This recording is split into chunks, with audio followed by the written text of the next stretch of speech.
भारत देश के वड़ा प्रधान जो नरेंद्र मोदी है, उसका जो जन्म स्थल है, जो मातृभूमि है बटनगर, वो बटनगर ऊंझा विधानसभा और महसाना लोकसभा मत क्षेत्र में आता है। वो मेरा गांव है ऊंझा, मैं वहां से आया हुआ। 35 से 150 से ज्यादा किसानों ने बलिदान दिया है, लेकिन ये नरेंद्र मोदी देश के वड़ा प्रधान कभी भी ये नहीं सोचा है कि भाई ये किसानों के लिए एक भी शब्द बोले नहीं। विकास नाम का जो बच्चा है मोदी जी का, वो 14 बरस का बच्चा गुजरात में हुआ मोदी जी का, 6 साल का बच्चा दिल्ली में हुआ, 21 साल का बच्चा हुआ है। अभी वो विकास नाम का जो बच्चा रहे उसको कोई लड़की तो दे नहीं रहा है, और खाली बोलने में विकास हुआ है लेकिन हुआ नहीं है। नरेंद्र मोदी जी, अगर आप मेगा मशरूम जो खा सकते हो तो मेगा मशरूम गूगल से डाउनलोड नहीं होता है। जगत के तात वो अन्न पकाते, आज वो अन्न पकाना बंद कर देंगे, क्या मिलेगा। D5 ਚੈਨਲ ਪੰਜਾਬੀ ਦੇਖ ਰਹੇ ਸਾਰੇ ਦਰਸ਼ਕਾਂ ਦਾ ਸਵਾਗਤ ਹੈ। ਮੈਂ ਸੁਖਵੀਰ ਸਿੰਘ, ਅਸੀਂ ਖੜੇ ਹਾਂ ਸਿੰਘੂ ਬਾਰਡਰ ਤੇ, ਜਿੱਥੇ ਕਿ ਹਰ ਇੱਕ ਵਰਗ ਦੇ ਲੋਕ ਨੇ ਜਿਹੜੇ ਉਹ ਹਿੱਸਾ ਲੈ ਰਹੇ ਨੇ, ਹਰ ਇੱਕ ਸਟੇਟ ਦੇ ਨੇ ਉਹ ਵੀ ਹਿੱਸਾ ਲੈ ਰਹੇ ਨੇ। ਸਾਡੇ ਨਾਲ ਗੁਜਰਾਤ ਤੋਂ ਆਏ ਨੇ, ਆਓ ਗੱਲਬਾਤ ਕਰਦੇ ਹਾਂ ਉਹਨਾਂ ਨਾਲ। ਕੀ ਨਾਮ ਹੈ ਜੀ ਤੁਹਾਡਾ? मेरा नाम धनजी पाटीदार है। मैं मोदी जी के, देश के वड़ा प्रधान जो नरेंद्र मोदी जी है, उसके विधानसभा और लोकसभा क्षेत्र से आ रहा हूँ। और गुजरात के अंदर ये जो किसानों का जो 3 काला कानून मोदी जी ने बिना बोले बिना मांगे ठोप दिया है, उसका ये देश के अंदर जो अभी किसान जो ये आंदोलन कर रहे हैं, आज 2 महीना से भी ऊपर समय हो गया। इसके अंदर 150 से भी ज़्यादा किसानों ने अपना बलिदान दिया है। और ये आग ऐसा नहीं है कि दिल्ली की बॉर्डरों पे जली हुई है। दिल्ली के बॉर्डर पे जो किसान आंदोलन कर रहे हैं वही तकलीफ में है, दिक्कत में है, वैसा नहीं है। लेकिन आज मैं गुजरात से आया हुआ। भारत देश के वड़ा प्रधान जो नरेंद्र मोदी है, उसका जो जन्म स्थल है, जो मातृभूमि है बटनगर, वो बटनगर ऊंझा विधानसभा और महसाना लोकसभा मत क्षेत्र में आता है। वो मेरा गांव है ऊंझा, मैं वहाँ से आया हुआ हूँ। और बात यह है कि ये जो किसानों की जो मांग है वो बिल्कुल सही है और बिल्कुल जायज़ है।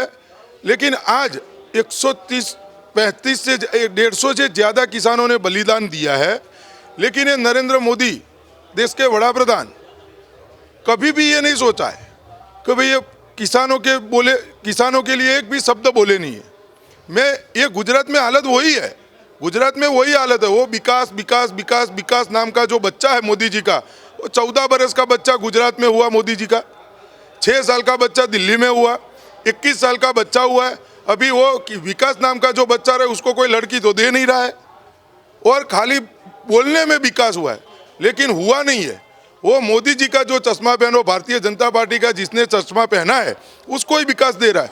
आज मेरे को ये बात बोलनी है, मियाँ मुशर्रफ जो मोदी जी बोल रहे हैं, तो मियाँ मुशर्रफ जी की माता जी का जब देहांत हुआ तो देश के वड़ा प्रधान नरेंद्र मोदी जी ने वहाँ ट्वीट करके बोला, दुख व्यक्त किया।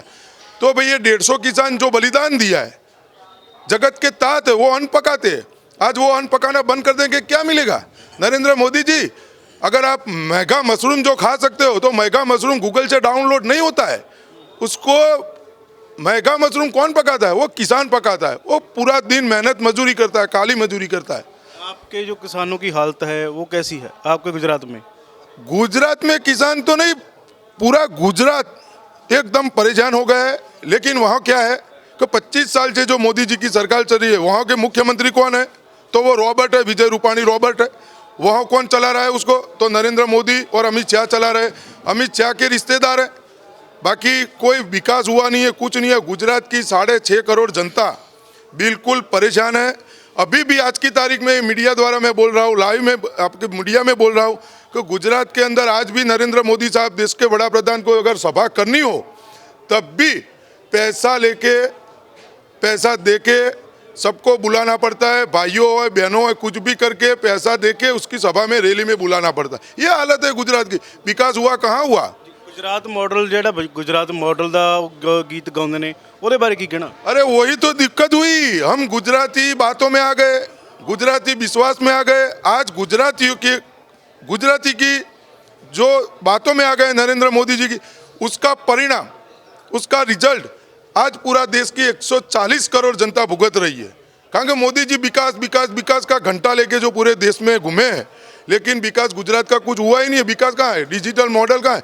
अभी आप लॉकडाउन के अंदर देख लीजिए, मेडिकल की सुविधा गुजरात के मुख्यमंत्री विजय भाई रूपाणी बोल रहे हैं अमेरिका से भी आधुनिक सुविधाओं गुजरात के अंदर है।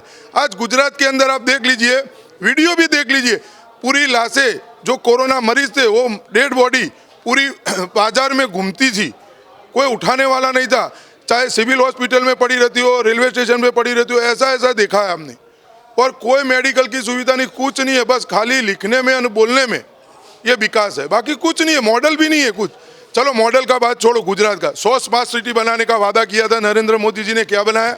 चलो नोटबंदी से भाई आतंकवाद खत्म हो जाएगा, तो 350 किलो RTI कहाँ से फूटा? अभी दिल्ली में ब्लास्ट हुआ, कैसे हुआ? आतंकवाद खत्म हो जाए। चलो GST लाने के बाद अगर नरेंद्र मोदी जी बोले थे छोटे जो व्यापारी हो गए वो एकदम सक्षम हो जाएंगे, कौन बना? अनिल अंबानी, मुकेश अंबानी, कारोबार खत्म हो गया। चलो गुजरात का बात छोड़ो, पूरा देश का 6 साल में क्या किया 6 साल में? कुछ नहीं है। मन की बात 73 बार मन की बात की नरेंद्र मोदी साहब ने, 73 बार मन की बात की, लेकिन 140 करोड़ जनता की मन की बात कौन सुनने वाला है? तो कोई सुनता नहीं है। ये किसान 2 महीने से बैठे, कौन सुना? इतनी कड़ाके की ठंड है। ਤੁਸੀਂ ਧਰਨੇ ਦੇ ਵਿੱਚ ਆਏ ਹੋ, ਇੱਥੇ ਆਉਣ ਸਾਰ ਧਰਨੇ ਦੇ ਵਿੱਚ ਤੁਹਾਡੇ ਦਿਮਾਗ ਦੇ ਵਿੱਚ ਪਹਿਲੀ ਚੀਜ਼ ਕੀ ਦੇਖਣ ਨੂੰ ਮਿਲੀ? ਕੀ ਸੋਚਿਆ ਵੀ ਧਰਨੇ ਦੇ ਵਿੱਚ ਆ ਕੇ? पहली चीज ये देखने को मिली है इधर, तो एक तो जो पंजाबियों का मैं इतिहास बोलूंगा, कारण कि मैंने पढ़ा है, मैंने लिखा है। जब भगत सिंह फांसी पे चढ़ रहे थे न, तब ये आधी चड्डी पहनने वाले ये अंग्रेजों के दलाल थे। ये अंग्रेजों के दलाल के वंशज आज सत्ता में बैठे हैं, बराबर? ये सत्ता में जो बैठे हैं न, वो अंग्रेजों के दलाल है, दलाली किया था। और भगत सिंह जब फांसी पे चढ़े थे तब 30% लोग विरोध कर रहे थे, तभी भी भारत देश को आज़ादी मिली है। मैं यही बोलना चाहता हूँ, अगर ये लड़ाई मैं देखा हूँ, मैं 2 बार आया हूँ इधर, ये दूसरी बार आया हूँ, लेकिन मैंने देखा है, मैं 6 दिन पहले आया था तब रहा था, आज 2 दिन से मैं इधर हूँ। मैं यही देख रहा हूँ कि जो यूपी के किसान हो, पंजाबी किसान हो, हरियाणा के जो किसान हो, ये अकेले 4 स्टेट के किसानों नहीं है, ये पूरे देश के किसानों की लड़ाई है, मेरी भी लड़ाई है। मैं इधर आया नहीं हूँ, मैं देखने के लिए नहीं आया, मैं मेरे भाग की, मेरे हिस्से की लड़ाई लड़ने के लिए मैं गुजरात में ये लड़ाई हम चालू करने वाले हैं। इसके लिए हम आए, कोर कमेटी से बात करने के लिए आए, सब बात करेंगे, सही ढंग से समझेंगे। और इधर जो चल रहा है कि भाई खाना पीना शांति प्रिय रीते, कोई मगजमारी नहीं, कोई हल्ला नहीं, कोई कुछ नहीं, और ये बिल्कुल शांति प्रिय रीते जो लड़ाई चल रही है, जो आंदोलन चल रहा है, वो काबिल तारीफ है। और मैं यही बोलने चाहता हूँ कि ये लड़ाई मैंने जो देखी है, आंदोलन जो देखा है, नज़दीक से देखा है, लेकिन ये आंदोलन मैं यही बोलता हूँ कि नरेंद्र मोदी जी को काले 3 जो कानून बनाए, बिना बोले ठोप दिए किसानों पे, वो वापस लेने पड़ेंगे और MSP की गारंटी भी देनी पड़ेगी। ਕੁਝ ਲੋਕ ਆਉਂਦੇ ਨੇ ਇੱਥੇ ਧਰਨੇ ਦੇ, ਜਿਹੜਾ ਪਿਛਲੀ ਸਟੇਜ ਆ ਕਿਸਾਨ ਦੀ ਆਪਣੀ ਮਜ਼ਦੂਰ ਸੰਘਰਸ਼ ਕਮੇਟੀ ਦੀ ਸਟੇਜ ਆ, ਉੱਥੇ ਆ ਕੇ ਰੋੜੇ ਮਾਰਦੇ ਨੇ, ਪੱਥਰਬਾਜ਼ੀ ਕੀਤੀ ਜਾਂਦੀ ਆ, ਤੇ ਕਿਸਾਨ ਕਹਿੰਦੇ ਨੇ ਕਿ ਉਹ BJP ਦੇ ਬੰਦੇ ਨੇ। ਉਹਦੇ ਬਾਰੇ ਕੀ ਕਹਿਣਾ? आप समझते नहीं हो। आप मेरे को एक बात बताइए, गुजरात में गोधरा कांड हुआ 2002 में, तो किसानों ने किया था? किसानों ने किया था? किसने किया था? 350 किलो RTI देश के अंदर फूट गया, 45 देश के जवान शहीद हुए, को किसानों ने फोड़ा था? किसने फोड़ा था मेरे को बताइए। चलो शाहीन बाग कांड हुआ, 101 दिन चला, तो किसानों ने किया था? वहाँ तो कोई किसान था नहीं। तो ये आप देख लो, खाली बोलने की बात है। ये आधी चड्डी वाले हैं ना, उसको बंधारण, पूरा देश का जो बंधारण है वो नाश कर देना है, खत्म कर देना है। और मैं तो यही बोल रहा हूँ, डिकेट जी जो है, राकेश डिकेट जी, और जो किसान थोड़े बहुत डरे हुए थे, नहीं हुए थे, राकेश डिकेट जी रोए नहीं थे, राकेश डिकेट जी के आंसू नहीं निकले थे। 130 करोड़ जो किसान है वो सबके आंसू निकले थे। आप देख लो आंदोलन कैसे चल रहा है, सब बॉर्डर पे ऊपर आप देख लीजिए कितना लोग है। मैं देख रहा हूँ कि भाई ये कोई है नहीं, सब चले गए। क्या चले गए? मैं देख रहा हूँ, आज मेरे को मालूम है, आधा 2 घंटा मेरे को खुद को लाइन में खड़ा रहना पड़ता है, भाई जाना है, इधर आना है, मैं 2 घंटा खड़ा रहा हूँ। ऐसा कुछ नहीं है ना। आधी चद्दी वाले जो है, जो संतरा गैंग, आज पंजाब देश की बात कर रहे हैं, देश की बात कर रहे हैं, भाई ये है देशभक्त। आधी चद्दी पहन के नागपुर के अंदर भाषण देना, उसको राष्ट्रवाद नहीं कहते, उसको देशभक्ति नहीं कहते। पंजाबियों का इतिहास है, उठा के एक बार देख लो, बलिदान दिया है देश के लिए। और एक एक पंजाबी कौम हो, एक एक हरियाणी कौम हो, एक एक यूपी कौम हो, एक एक राजस्थानी हो, एक एक गुजराती हो, सबने देश को मिलके बनाया है। कोई मोदी जी ने 2014 के बाद देश बना, देश 2014 के बाद बना, तो पहले मोदी जी तो यही बोलेंगे 2-3 दिन बाद कि पहले पृथ्वी लंबचौरस था और 2014 के बाद मैंने गोल कर दिया। तो ये बात नहीं है। मोदी जी की बात छोड़ो, जो आदमी 73 बार अपनी मन की बात करता है, किसी की मन की बात सुनता नहीं है, वो आदमी क्या विकास करेगा देश का, और उसकी बात क्या सुनना है। ਇਹ ਸਨ ਸਾਡੇ ਨਾਲ ਗੁਜਰਾਤ ਤੋਂ ਜਿਹੜੇ ਕਿ ਕਹਿ ਦਈਏ ਕਿ ਮੋਦੀ ਸਾਹਿਬ ਦੇ ਇਲਾਕੇ ਦੇ ਤੋਂ ਆਏ ਸਨ, ਜਿਨ੍ਹਾਂ ਦਾ ਕਹਿਣਾ ਹੈ ਕਿ ਮੋਦੀ ਸਾਹਿਬ ਦੀ ਜਿਹੜੀ ਵਿਕਾਸ ਦੀਆਂ ਚੱਠੇ ਉਹ ਇਹਨਾਂ ਨੇ ਤੁਹਾਡੇ ਸਾਹਮਣੇ ਜਿਹੜੇ ਨੇ ਸਾਰੇ ਫੋਲ ਕੇ ਰੱਖ ਦਿੱਤੇ ਨੇ। ਇਹਨਾਂ ਦਾ ਕਹਿਣਾ ਹੈ ਕਿ ਜਿਹੜੇ ਕਿਸਾਨਾਂ ਦੇ ਬਿਨਾਂ ਦੱਸੇ ਕਾਨੂੰਨ, ਕਾਲੇ ਕਾਨੂੰਨ ਨੇ ਜਿਹੜੇ ਉਹ ਪਾਸ ਕੀਤੇ ਨੇ, ਉਹ ਮੋਦੀ ਸਾਹਿਬ ਨੂੰ ਵਾਪਸ ਲੈ ਲੈਣੇ ਚਾਹੀਦੇ ਨੇ ਤਾਂ ਜੋ ਕਿਸਾਨ ਖੁਸ਼ੀ-ਖੁਸ਼ੀ ਆਪਣੇ ਘਰ ਨੂੰ ਚਲੇ ਜਾਣ। ਕੈਮਰਾਮੈਨ ਗਗਨ ਦੇ ਨਾਲ ਮੈਂ Sukhveer Bhangu, Singhu border. E5 channel Punjabi ਹੁਣੇ ਸਬਸਕ੍ਰਾਈਬ ਕਰੋ, ਬੈਲ ਆਈਕਨ ਤੇ ਕਲਿੱਕ ਕਰੋ।